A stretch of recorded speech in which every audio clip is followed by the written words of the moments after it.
next episode live. of the Athlete Connection.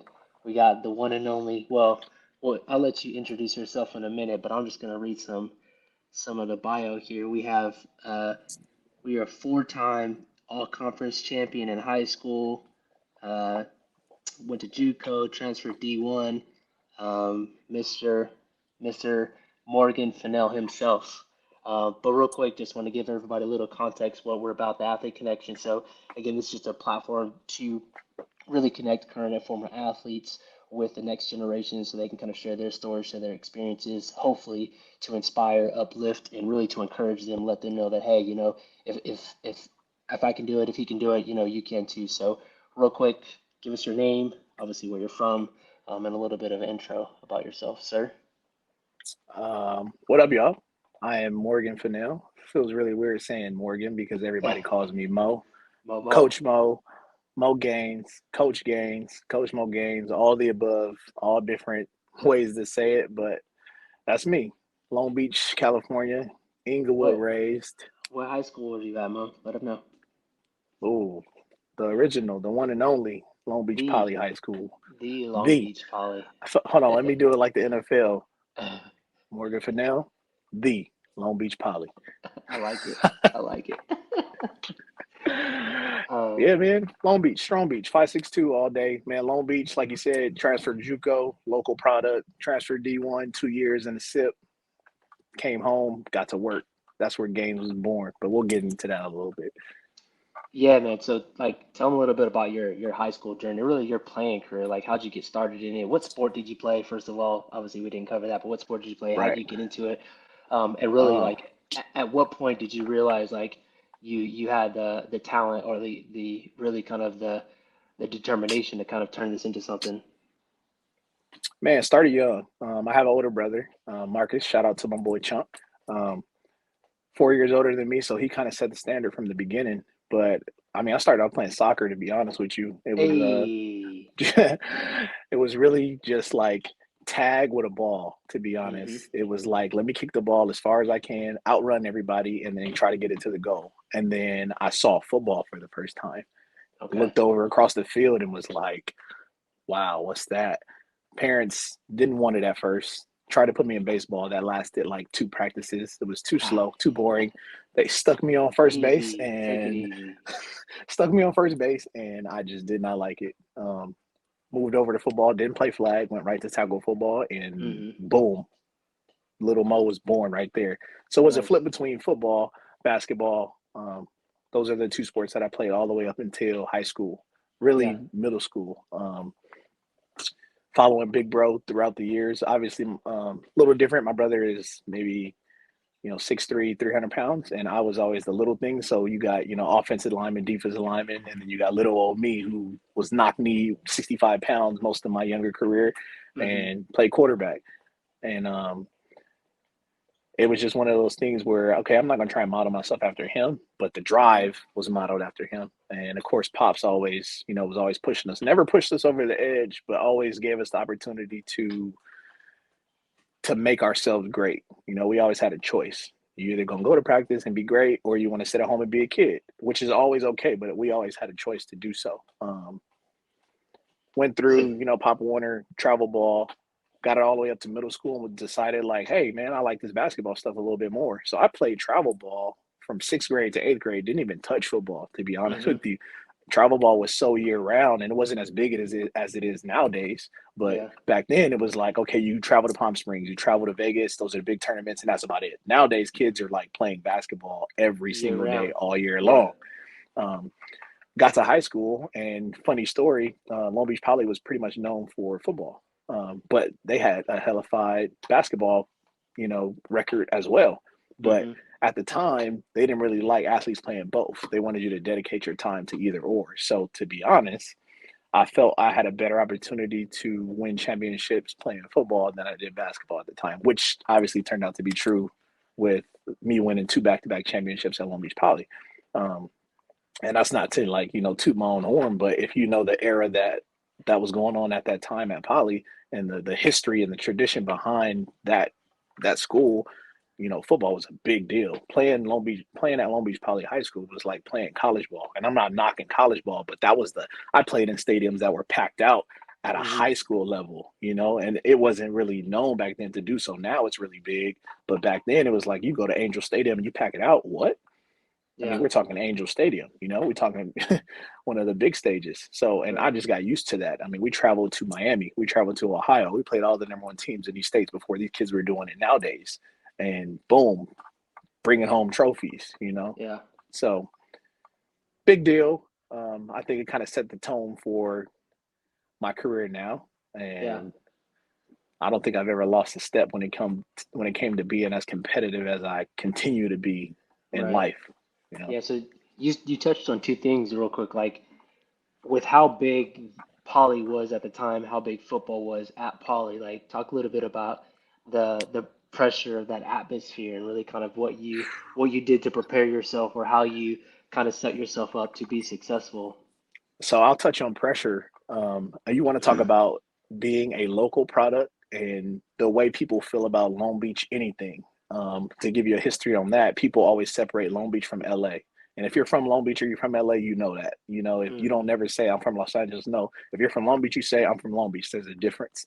So to Right. go to the number one high school in Southern California and to play quarterback at that was something that you not only carried the high school on your back, but you carried the city on your back. Mm. And I don't think people realize, like, to be a 14 to 16-year-old young male carrying the hood on your back. I Hmm. mean, it was a good thing and a bad thing. You win games, you walk through the neighborhood, everything is all good. You got people Yeah. buying you fries, you got people buying you Jamba Juice, all types of stuff. Um, you were a neighborhood hero. You Hmm. lose games and you can't go to school the next day. And I know people talk about that in movies like, oh man, no, that's real. It's real. Like Yeah. you lose games at Long Beach Poly and you are afraid of what's going to happen, Yeah. to put it that way. And thank God in the era that I was there that we were winning games and we were winning games, big games. So Right. to say that I lived I mean, for lack of a better term, a celebrity lifestyle in high school because of the way that we played and the way that we won, Right. I legitimately can say that like I felt like a superstar. So how do you think that kind of helped you prepare to become, that Division I quarterback, or even obviously helped you, years down the line in your career, and obviously as a trainer, as a strength coach, as Right. a coach now or mentor, like how do you think that kind of helped you now looking back on it? I think that there was no there was no bigger stage for me. I think because Mm, I was introduced to such a big stage at such a young age consistently, like right. not just game day, but like just being on campus at Long Beach Poly, being Mm, in the classrooms at Long Beach Poly, walking around wearing any Poly anything, Long Beach anything, you were constantly put on stage at all times. And mm-hmm. I think some people either perform or they crack. And I think there's a difference when you see people go into adulthood, those that Yeah. either cracked or they performed. And I think I was one of those people that was able to perform because now I use that same ideology, period, in everything that I do. Right. How I do anything is how I do everything, regardless. Right. So for instance, I'm a performance coach. I train. I try to not force those values into my clients, but just to try to instill them, try to Mm-hmm. give you guys an opportunity to either accept it and see the value in it, or it's Right. just not for you right now. Like, you get a Right. choice. The same way my parents brought me up, you get a choice. Right. And I don't care what anybody says, pressure either makes diamonds or bust pipes. Right. And I enjoy the pressure. Like Yeah. even to this day, I try to put a little pressure on myself every day Right. to make everybody that comes into contact with me better. Yeah, I think that's one of the benefits, like as you go through those different stages and levels of competition, like you start kind of figure out how to thrive in those particular environments, and it's Hmm. goes from your sport to training. I call it the Hmm. the addiction or the illness, you know what I mean? Because you got that Yeah, bug where it's just like there's something that gets in you, that and itch. once you figure out what that is, it's just like, oh, people don't get it, like why are you, or how did you? You're like, nah, once you figure it out, you'll get it. Hey, So that's hey. that's that's key. So like transition or just kind of fast forward to college, like talk Hmm. about your college experience. How did your recruiting go coming from, one of the top Hmm. programs in the nation? Like, how were you treated? What were your Right. expectations Right. going through that transition? Right. So I'm gonna flip the script on you guys really quick because I know hearing what you just heard, you probably thinking like, "Oh man, he had everything, in the world getting ready to be handed to him." Right. It was rough. I'm gonna be honest with you. Not everything that glitters is gold. So I will Hmm. say that, especially for the youngsters that are out there. It's a very political process being Hmm. recruited. It is, especially when you come from. I won games. I lost 2 games in my high school career ever. Hmm. When you want to hear crazy stats, I'll put it in perspective for you. I threw the ball maybe 16 times a game.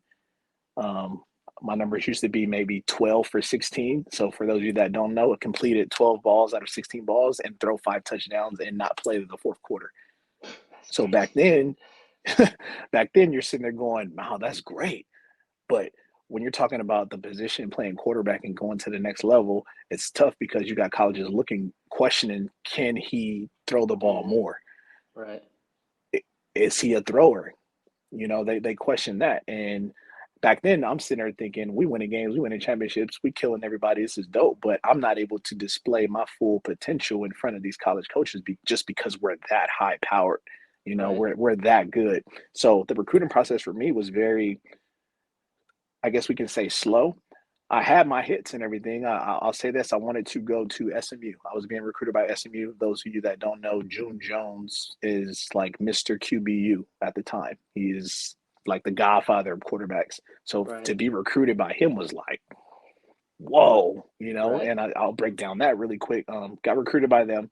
Um, Come to find out, one of June Jones's best friends was a coach at New Mexico. New Mexico coach was leaving, didn't want to leave his quarterback behind that he recruited. So as a favor, June Jones Mm. decided to take that quarterback, Mm. transfer over, and then sit me for a Right. year, and then come back and get me. And that's how I ended up taking the JUCO route. Um, Got you. I had other scholarships, but I wanted to go where? I wanted to go Right. to SMU. I wanted to go Right. there. I was stuck on that. I wanted to be coached by the best. I Right. did. Um, you end up taking the JUCO route. Hey man, take this year off, go to a JUCO, get bigger, stronger, faster. We're gonna come back and get you. Be ready to go. So in my head, I'm already in that mindset. Right. I'm about to get bigger. I'm gonna get stronger. I'm gonna train hard all year. I'm going to SMU next year. Lo and behold, things don't work out. I end up at LBCC. Um, Not the road that I wanted to take. Right. I ended up gray shirting that year. I ended up going to Cerritos the next year, and then my career from then on was kind of riddled with injuries, but still glory. So I still Right. took that championship energy I had at Poly. Um, I ended up breaking my right big toe. Um, Mm. the next year, I split time with a great quarterback. Ended up going to Arizona, and then my last year at Cerritos, which was my third year as a JUCO. For those of you that you can get 3 years out of JUCO if you gray shirt. Um, Ended up breaking my right thumb on my throwing hand.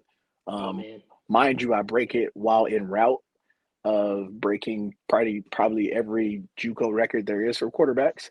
Wow. Um, and just it just was one of those things where it's like, man, like this can't be happening. How do I go from such fame and Yeah. championship mentality to just Yeah.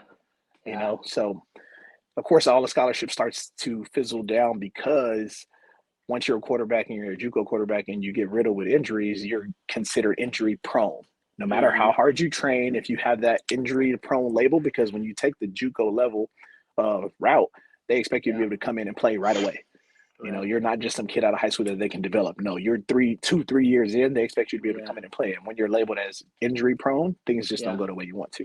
So just Um, pause right there real quick. Like, so obviously you unfortunately got injured, but right. like on the flip side, do you still see that like as a good opportunity for maybe one of those kids that's not highly sought out, not highly recruited? Like, Hmm. what are your thoughts on that? Obviously, looking back on it now, seeing both sides of the coin and knowing kind of what you know now.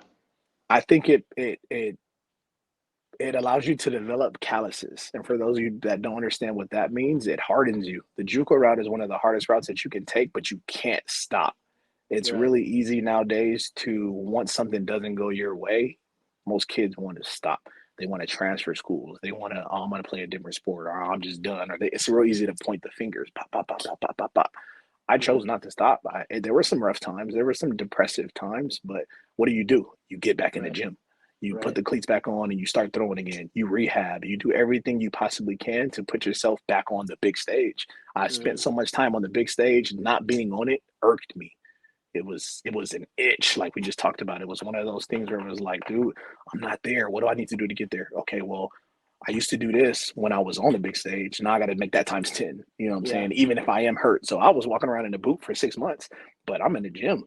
Yeah. I'm getting it in. I'm still throwing seated. I'm still throwing down on one knee. Like it didn't, nothing stopped me from getting to where I wanted to go because I had a vision and a goal to get there. So if you want to go play somewhere, don't expect results from the work you didn't do. Mm-hmm. And that may Mm. go over some people's heads. Like, don't expect results from work you're not doing. You Right. got to put in the work. You can't sit there Yeah. and say, "Oh, I'm gonna do this," but then what are you doing behind it? Just like they say, faith is nothing without work. You got Right. to work, like Yeah. literally. So my biggest message on that is kids, hey, put in the work. Right. Man, timing is everything. It really is. You cannot spend any time. Don't spend time, invest time. And I like to use those words. I don't like to spend my time. I like to invest my time because you get a return on Right. investments. You don't get a Right. return on spending. I think that's great too, because it's like everybody spends their time differently on different things. You know, somebody Mm-hmm. might need to develop their academics. Somebody might need to develop their plyometric training, their agility Right. training, their strength training, their mechanics. Like they're different things. But I mean, I think it's to your point, like, dealing with that adversity and, Mm-hmm. just kind of staying the course and figuring it out how you want to do it because, like you said, not everything's going to go the No. exact way that you planned. And even if there is a plan, even that plan can alter. So Mm-hmm. I Yep. think, we were talking with Ray on our first episode, and, we're just talking about really adversity is definitely inevitable. So it's, how you kind of respond and react to that is definitely what Right. kind of helps you set you up for that success. Mm-hmm. So, what do you think are probably the three most important things now looking back that you would say that you learned um, through your whole experience? Obviously going from the peak at the high school level to, Mm-hmm. oh, I don't know, I have my camera there. The peak at the high school level. Right. What's happening? Okay, we're good. But then going to, having that plan or that phase altered, Mm-hmm. as it came time for you to kind of get on that next level, that next platform. Like, what do you think? Kind of those three things that you learned. Um, I'll start off by saying, don't be afraid to ask for help.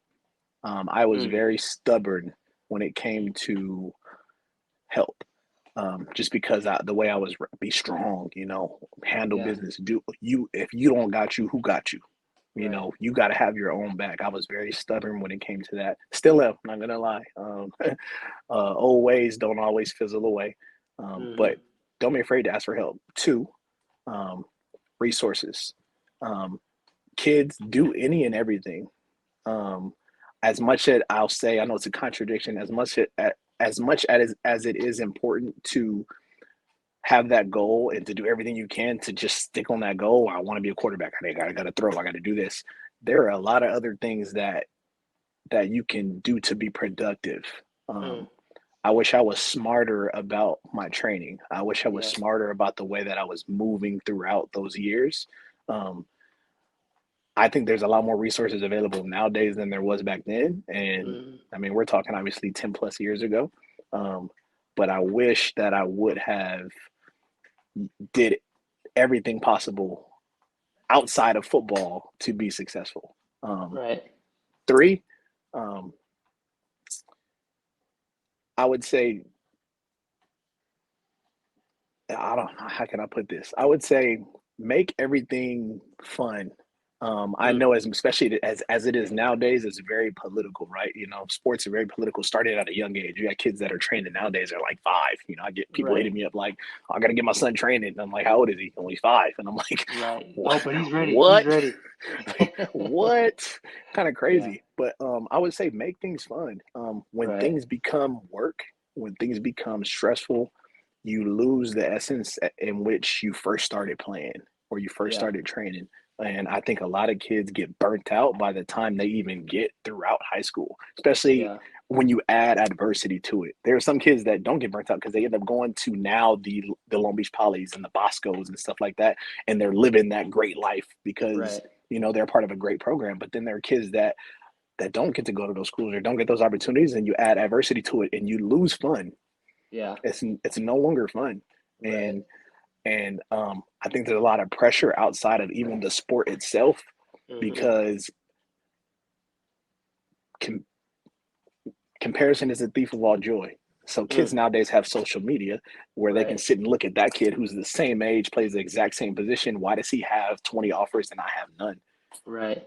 And that there's nothing more that takes fun away from the sport you grew up loving than to sit Right. there and go, well, dang, I ain't gonna make it. So, I mean, that's number three for me is just to continue to make things fun. Find a way Hmm. to make things fun and keep it that Right. way. I like it. I like it. So wrapping it up, just a couple questions, just Mm-hmm. shifting gears a little bit towards like academics. Like, how was your, what was your expectation going from, again, going from high school and understanding like basically, kind of had it nice, things kind of taken care Right, of. Like, what was that? What was that? How was that transition for you right. from an academic standpoint? Well, I'll start off by saying mom didn't play no games. So I always had to be a student first, always. Hmm. I actually enjoyed school. There were some rough times, but I enjoyed school. I Right. figured this. If I apply myself, it's no way I can fail. I mean, Right. half the time in high school, you show up, you pass. You know what I'm saying? You just got to show up. Um, Obviously, being a quarterback, most people would be like, "Oh man, well you just got easy passes and stuff like that." No, no, no. I sat in the front row of my classes. I was engaged. I was happy to be there. Um, I I'll say this. My father taught me this. I didn't just play quarterback. I am a quarterback. And Mm. most people don't understand that is you just play, then it's just a thing you do. Like no, when Right. you are a quarterback, everything you do is in that manner. So I enjoyed class. I went to class um, all the time. Enjoyed it. Love my teachers. The transition to college, I'll say, Hmm. was a big flip for me, just because you are way more independent than you think. You are Mm. now an adult. There are people that are consistently trying to help you. It is one of Hmm. those help yourself. The Yeah. library's there, study hall is there. Yes, when you go to a major D1 college, they have a bunch of resources for you, but you still at Right. the end of the day are a young man and you're responsible for your career. You're responsible Finding for the your grades. and finding those resources. Literally, they Yeah. sit you down and they do it throughout orientation. Nobody pays attention. But if you actually pay attention to orientation, when they sit you down, they tell you everything that's available for you. And Right. I think it is impossible for these kids to fail with everything that people are providing for them. You Mm. have literally tutors on standby just for a football team, not even just Mm. for athletics, period, but for just for a football team. So I would say that transition back then was a little tougher. I think nowadays it's a little easier just because there are a lot more resources Yeah. and kids just need to just apply themselves the same way that you Right. do for your sport. You Yeah. if you want to get faster, what do? You go train to get faster. If you want to get Right. smarter, what do? You go train to get smarter. Yeah. So it's Hit got to both be both boats. ways. Uh, Yeah. That's awesome. Well, wrapping it up, last question. I always end with this, but if you were looking back at high school Mo, junior high school Mo, maybe whoever's watching this is in your same shoes, mhm. what advice would you give them if you were in their shoes and you were about to embark on this journey that they're aspiring to kind of take? I'll say this: everything that is in reach, you can reach. And I know that sounds a little weird because most kids they you see a lot more nowadays. But I'll say this: if could tell little Mo back then that yeah, you can make it to the NFL. You can start off by going to college. You can go NFL. You can be a great Hall of Famer. It's obtainable, but this is what you're going to have to do. Um, it's not just going to be handed to you. It's going to be tough. Anything that Hmm. can go wrong will go wrong. Don't listen to anything anybody else says that, oh, it's just going to be easy as long as you train, because it doesn't work that way. You have Hmm. to do everything you can to be successful how you want to be successful. And I mean that by saying, like I said, continue to have fun. Don't stress, Yeah. handle business, do anything and everything that you can. Get out, be social, be smart, make the right decisions. If it's productive to your life and to your career, do it. If it's not, don't do it. Don't be afraid to Easy. say no. Right. It's saying no is the most powerful thing that you can do nowadays. It Mm, really is. But also say yes to the things that you want to do. It, right. it is okay to be a yes man to things that are for you. Um, Stay prayed up. Don't worry. Faith without work is nothing. And Hmm. just have fun, man. If I can, I tell little Mo to have more fun. He spent a Yeah. lot of time training and training and being worried about making it and making it that he wasn't present a lot of times. Mm, He was there, but he wasn't present. He wasn't yeah. still enough to be present. And I think I would have enjoyed a lot more of that time. I think I took it for granted back then. I would have enjoyed a lot more of those times if I would have just been still and been present in the moment. Just Big enjoy that time. moment. That's Yeah. great. Cool, man. Well, Mo, thanks for taking the time to kind of chop it up on the podcast. Just want Yep. to pause for a second, give your company a shout out, let everybody Oh know yeah. where you're at, how they can find you. Y'all man, y'all check me out. Mo Gaines, Instagram, MO_Gaines with a Z 14. That's the Instagram. You can find me anywhere, IAFEperformancetraining.com. Check out the website. IAFE_fitness is the fitness Instagram. Located Long Beach, Orange County, Bellflower. I kind of travel everywhere, but home base is Orange County in Los Angeles. It ain't for everybody. But if y'all want to come get that work, man, y'all let me know. I'm here, willing and ready to change lives one rep at a time, baby. I like it. I like it. And last but not least, you forgot the plug. He is an advisor on our nonprofit Tri Elements I Fitness. So, am hey, so if you my guys have any fam. thoughts, questions, comments, concerns, or really just want to learn a little bit more about the organization, feel free to check out the website at the bottom. And thanks for checking it out. We'll see you next For episode. cause. Yes, sir. Peace.